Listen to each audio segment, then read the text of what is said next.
Welcome! This story is called Something Strange Happened in My Apartment. I think I'm the only normal one left. This is found on r/nosleep, like most of the other things on my channel, as well as the last video I did yesterday. We're just gonna get on into reading. It wasn't always this way. I remember looking around the apartment for the first time with Cecilia. A small but comfortable place, one bedroom, one bathroom, small balcony, no pets or smoking. A nice office to help me work from home, good public transport links, and a decent range of shops nearby. I wish I could say there was something special that made it stand out. The sofa was the same as my childhood homes, or something daft, but it was just convenient and right in our budget. The budget changed a bit when Cecilia broke up with me 3 months into our lease. But the apartment was nice enough that I made it work, even if it meant living on instant noodles for a while. The neighbors seemed nice too, normal people. Families, couples, graduates, the occasional student.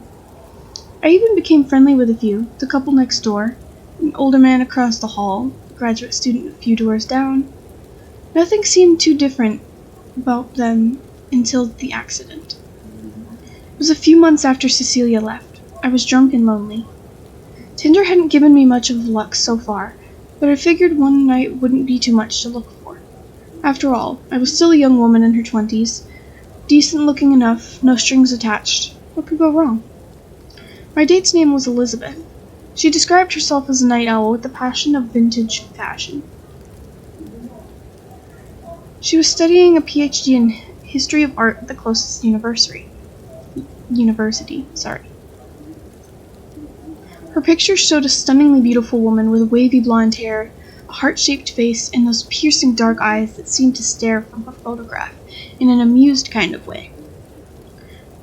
That might seem like a lot from a Tinder bio, but again, I was lonely, and I've always been a bit of a romantic.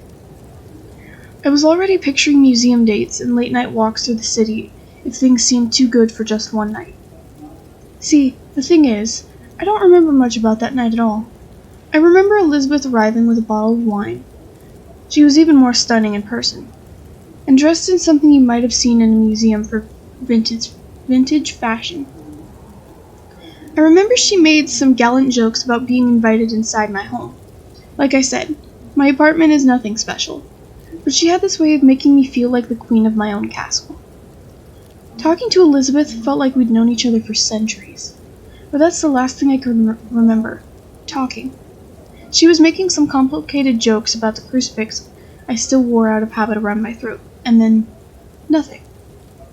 I woke up at daytime, the curtains pulled heavily across the windows. Usually I'd leave them open to enjoy the afternoon sun, but I had a pounding headache and a throbbing pain in my throat. Elizabeth had already left. I felt a pang of disappointment that was quickly drowned out by the pounding of my head. Sure, she'd seemed like the kind of woman I'd like to get to know better, but we only met for a one-night stand. Plenty more fish in the sea and all that. What time was it? My watch read 2 p.m. I really had slept in late. As I stumbled towards the bathroom, I noticed how strange the pain in my throat felt, like some kind of bruise. But when I looked in the mirror, there was nothing there. No bruise, no me actually, nothing there at all. What the fuck? My voice came out as a rasp. If I could have seen my eyes, that would have been whiter than dinner plates. I must have rubbed my eyes 100 times. I saw my toothbrush reflected back, the tile patterns on the wall, the edge of the shower curtain. But I was nowhere to be seen. It was like I didn't exist at all. So the mirror showed I didn't exist. That must mean I was dreaming, right? Or at least very, very hungover. How much had I drank? Actually, I didn't recall sharing Elizabeth's wine, but there was clearly a lot I had forgotten in such a short space of time. Maybe if I went to sleep, things would be better later. At the very least, maybe my headache would be gone. First, I checked the curtains were firmly closed. I can't explain why. I just had a feeling something bad would happen if they weren't. 10:30 p.m. My eyes snapped open. My head felt 100 times better. Even my throat pain had gone off a bit. Now all I felt was hungry. Not just hungry. Starving. like I hadn't eaten in a week. Never fear, I always kept my apartment stocked with snacks and instant noodles. Deciding to ignore the mirror issue for now, I went to make myself something to eat. But after the 3 bowls of instant noodles and enough biscuits and crisps to put Christmas to shame, I had to admit I hadn't stopped feeling hungry at all. Again, what the fuck?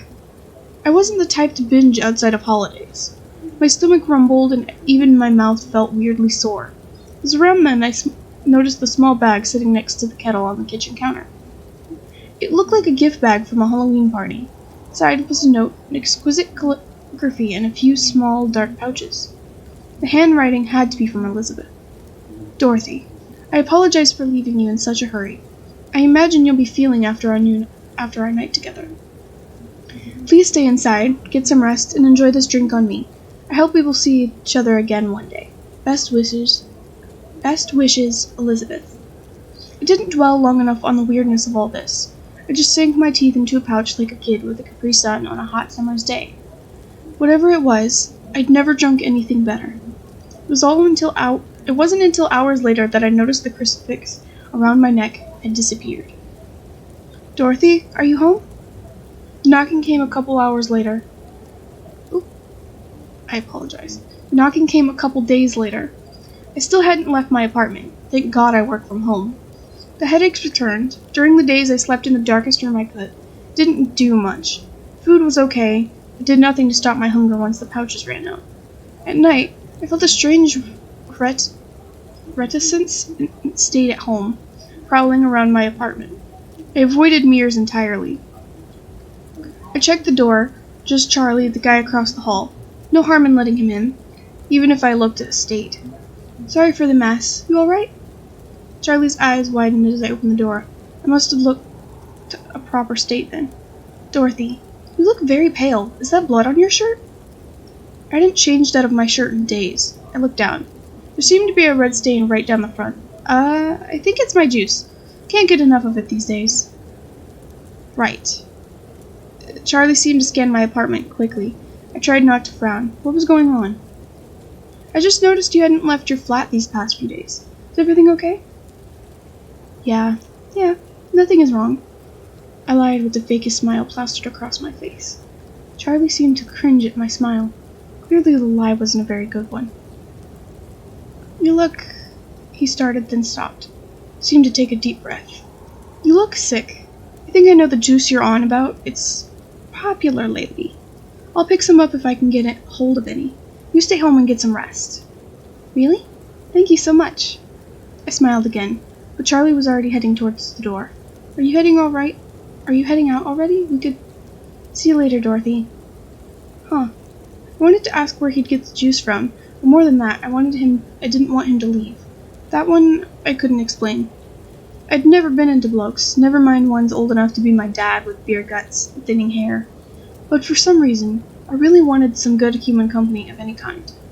Was my loneliness that bad now? My mouth seemed to throb in agreement. Things kept getting weirder and weirder. For one thing, I tried to call on Charlie after he left the pouches outside my door, but he wasn't home during the day. The middle of the day. Doesn't that seem wrong to you?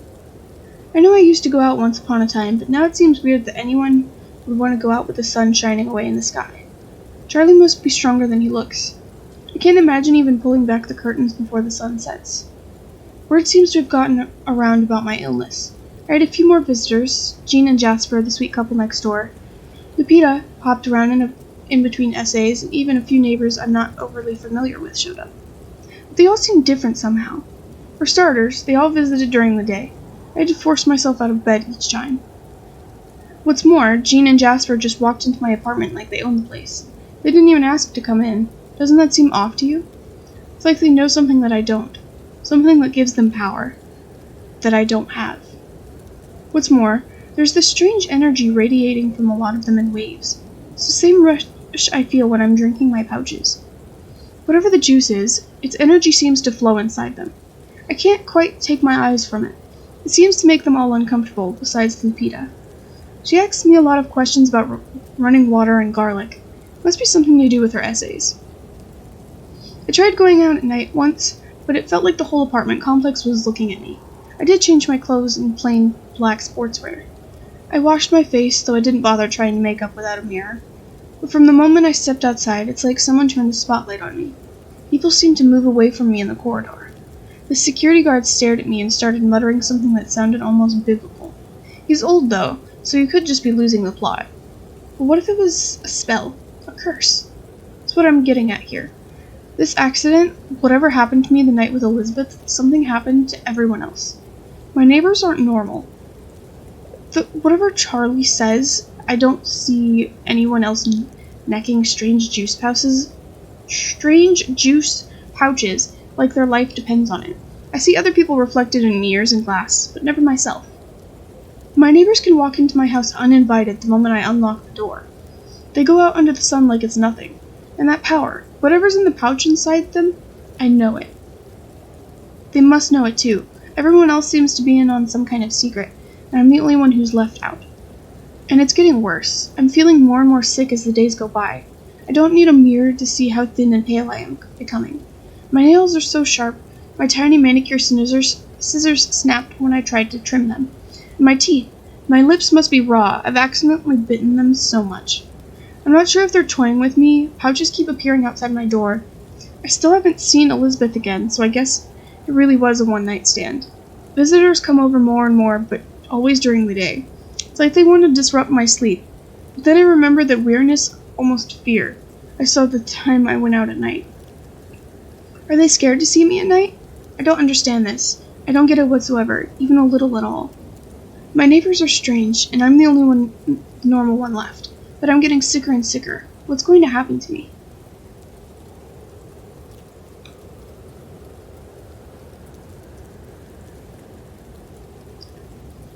And that was the story. I know it's not the best. I know I messed up a couple of times. I'm currently having trouble with my throat, so I decided that I was going to record anyways, which probably wasn't the best idea. But it's something that I enjoy doing, so I don't really mind if my throat hurts from doing so. I really hope you guys enjoyed, and if you did, like, subscribe, do whatever, that's up to you. I'll see you guys in the next video, I guess. Bye!